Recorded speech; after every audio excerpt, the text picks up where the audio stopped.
சேட்டு இங்க வா, என்ன பண்ணி வச்சிருக்க நீங்க? எப்படி வரா பாரு ரசிச்சுட்டே. நீங்க பாடிட்டே இருக்கும்போது பிறந்த பையன் இல்லையா? ஆமா. சூப்பர். விஜய் டிவிக்கு வந்தா ஒரு பேர் கிடைக்கும், ஆனா உன் குழந்தைக்கும் ஒரு பேர் கிடைச்சிருக்குது. என்ன பேர் வச்சாங்க அன்னைக்கு? தீக்ஷண்ணா. யார் வச்சது?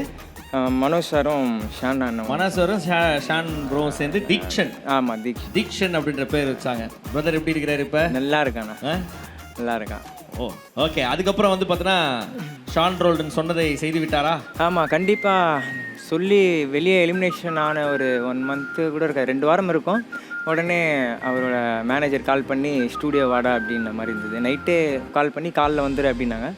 சரி வாய்ஸ் டெஸ்டிங் இருக்குன்னு போனால் ஃபுல் மூவிக்கு பாட சொல்லிட்டு ஷாக்குன்னா நான் அப்படின்னா பாட்டு ஓகேடா நீ இப்போ படம் ரிலீஸ் ஆகுன்ட்டா அப்படின்னா நான் அது ஒரு மறக்க முடியாத அந்த ஒரு நாள். அது வந்து எனக்கு கிடைச்சது சூப்பர் சிங்கர் செட்டு. அதனால் thank you for super singer, Vijay TV, அப்புறம் குளோபல் வில்லேஜ் எல்லாத்துக்குமே நான் ரொம்ப நன்றி கடமைப்பட்டிருக்கேண்ணா. ரொம்ப தேங்க்யூ. உன்னை பற்றி பயங்கரமாக பேசி புகழ்ந்துலாம் இன்ஸ்டாகிராமில் ஃபோட்டோ போட்டிருந்தாரு. ஆமாண்ணா. அது எனக்கு அவ்வளோவா தெரியல, பட் ஆனால் போட்டிருக்காரு அண்ணன். அப்படியா? சரி ஓகே. வாழ்த்துக்கள். இன்னும் நிறைய பாடல்கள் நிறைய பேருக்கு பாடணும். கண்டிப்பாண்ணா. ஓகே வாழ்த்துக்கள். தேங்க்யூ. நன்றி.